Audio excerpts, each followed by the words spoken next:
The Anbernic RG556 has entered the market to compete head-to-head with the Retroid Pocket 4, and finally I have one in my hands. In today's review, you'll see if it's worth it. Welcome to the Oasis.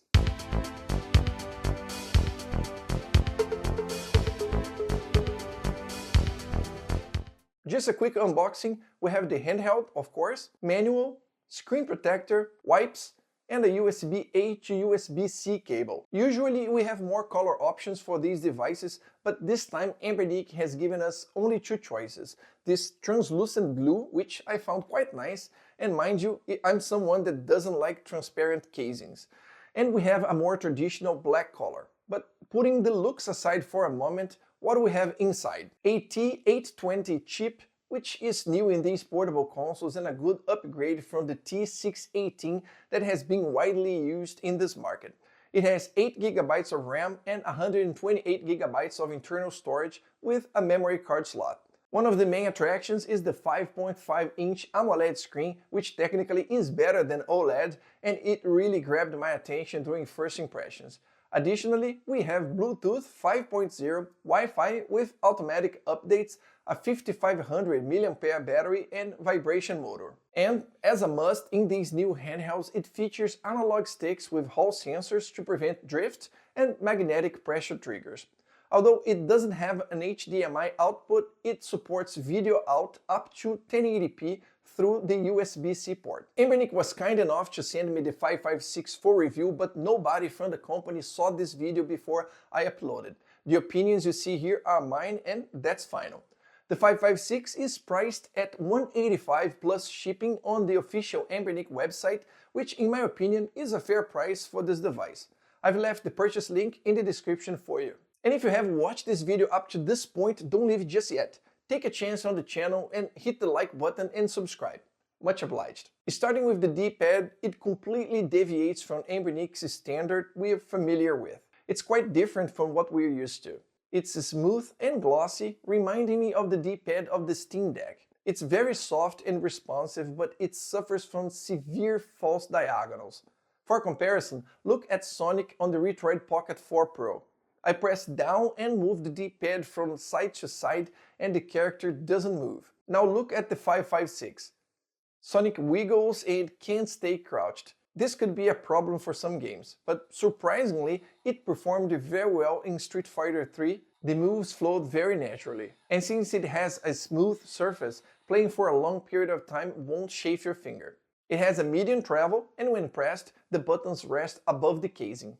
The thumbsticks, as I mentioned, are drift-proof and are the same used in other handhelds from the company, such as the RG505 and the 405V. They are responsive and came well calibrated. The truth is, there's nothing wrong with them, but after using the ones on the Retroid Pocket 4, it's hard not to compare. On the Retroid, they have a much wider and smoother rotation with much more reach. And that makes a difference when you're playing, especially with more recent games. The action buttons are very basic and they do what you expect from them.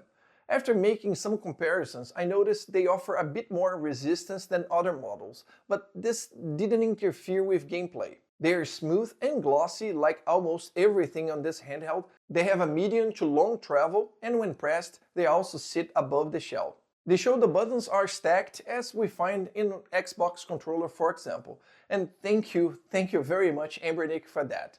It's time for you to stop releasing devices with aligned shoulder buttons. L1 and R1 are clicky, of course, with a very short travel, just the way I like it.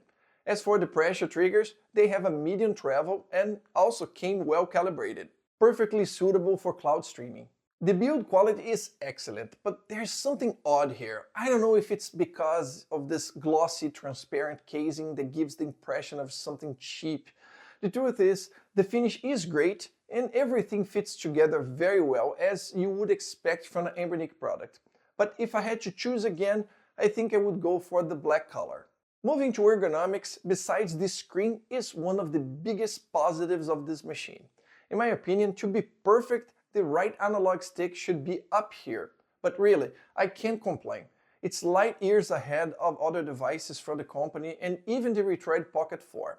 We have nice bumps on the back, giving you a great grip, leaving your fingers in a natural position in the front. When you need to use the D-pad or the right analog stick, you just slide your hands down a bit and you still have easy access to the shoulder buttons without making your thumbs bend too much, like what happens with the retracted Pocket 4. It's not a very comfortable position.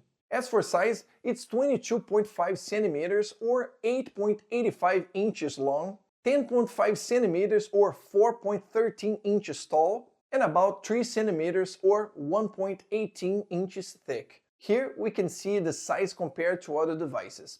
As for weight, it's around 350 grams or 12.34 ounces. Here's a comparison with other handhelds. Moving on to the software, it's the same we have on other devices from the company. They even use the same wallpaper. We have some basic features like adjusting the fan speed and choosing between Nintendo and Xbox layouts, and in the case of the 556, we have the options of turning on the LED lights around the analog sticks. Unfortunately, they are not RGB, so you can't change the color or even adjust the intensity. It's either on or off. And let's be honest, they look pretty tacky with this transparent casing. I only play with them off, especially because at night in bed, it feels like someone turned on a spotlight in your face. Another important thing to mention is the button mapper that's already built into the software, if you want to play Android games that doesn't support physical controllers. To access, just go to the Android quick menu and press the key map option for a second. One last thing about the software, you'll find a front end by pressing this button here. Like the Retroid front end, it's quite basic and limited. It's interesting if you don't want to put too much effort installing a third-party app, but I still think you're better off using something like Daijishu or the emulation station for a better look. As for the screen, it's without a doubt the main selling point of this handheld. This AMOLED screen is a gem, with exceptional brightness and sharpness. To give an idea, look at the comparison with the 505 that has an OLED screen. Besides the colors being more vivid, the 556 is a lot brighter. That doesn't mean much because even the one on the Retroid Pocket 4 Pro has more brightness and it's better than the 505 in my opinion.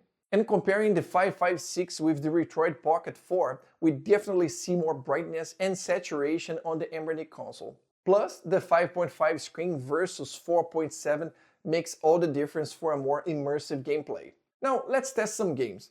I'll skip the 8, 16 and 32-bit systems cause we already know they play just fine. Spoiler alert, pixel art games look spectacular with the saturated colors on this display. Nintendo 64, PlayStation, Sega Saturn and Dreamcast also run very well, even with increased resolution.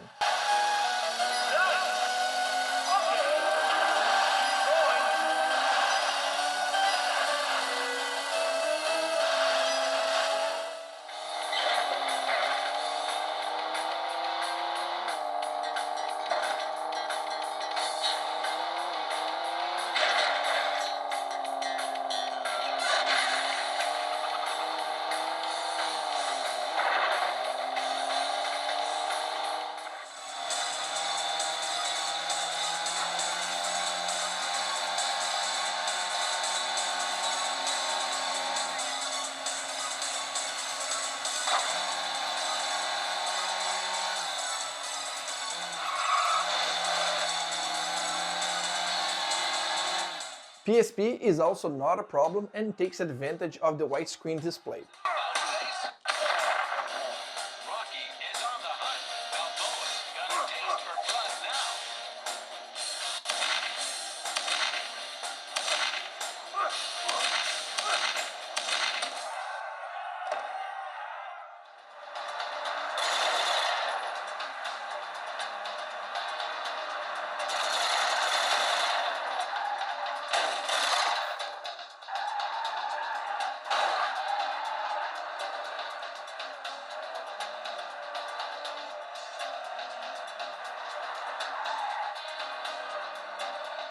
Nintendo DS and 3DS will also run on this device, but depending on the 3DS game, you may have some stutters here and there.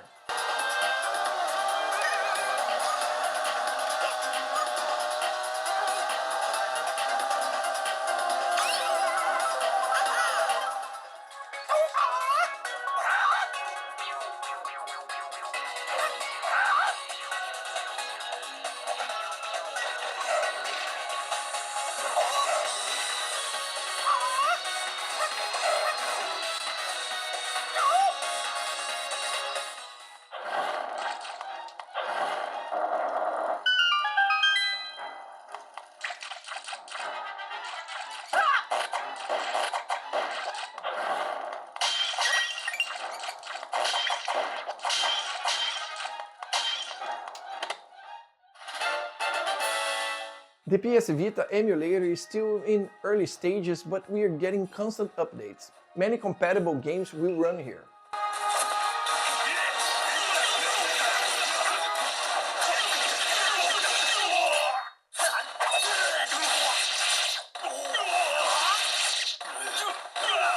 GameCube and PlayStation 2 are also possible on the RG556, and you will be able to run most games. But some of them will require diving into the settings and making some adjustments.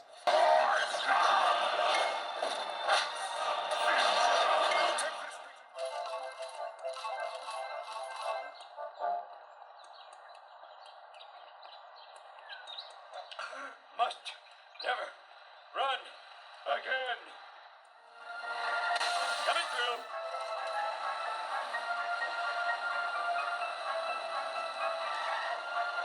Why did you do that?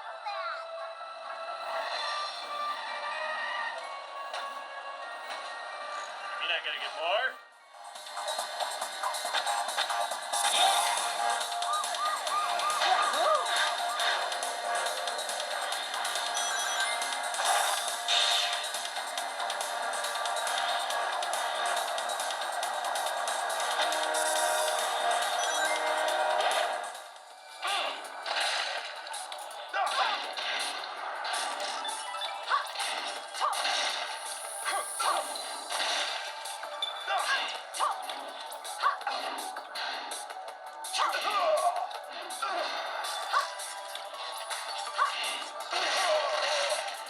Nintendo Switch, as with the Retroid Pocket 4 Pro, is a bonus.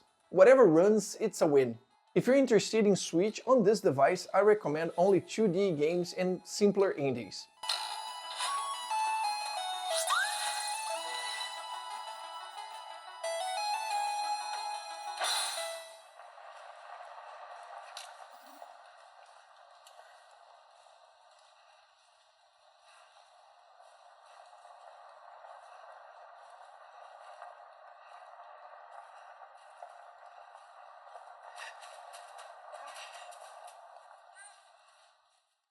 The Anbernic RG556 has arrived to compete head-to-head with the Retroid Pocket 4 Pro at a slightly lower price, and although it's a bit weaker than the Retroid, in my opinion, it's a worthy competitor. The analog sticks aren't as good as the ones on the Retroid Pocket 4, and to be honest, neither is the D-pad, which in my unit suffers from false diagonals. But that didn't stop me from enjoying this handheld a lot, and for some reason, even more than the Retroid Pocket 4. I think this is due to the top-notch ergonomics that Anbernic nailed and this AMOLED screen, which is a fantastic treat. But if you want to know everything about the Retroid Pocket 4 Pro, click on this link here. But before that, like, subscribe and follow us.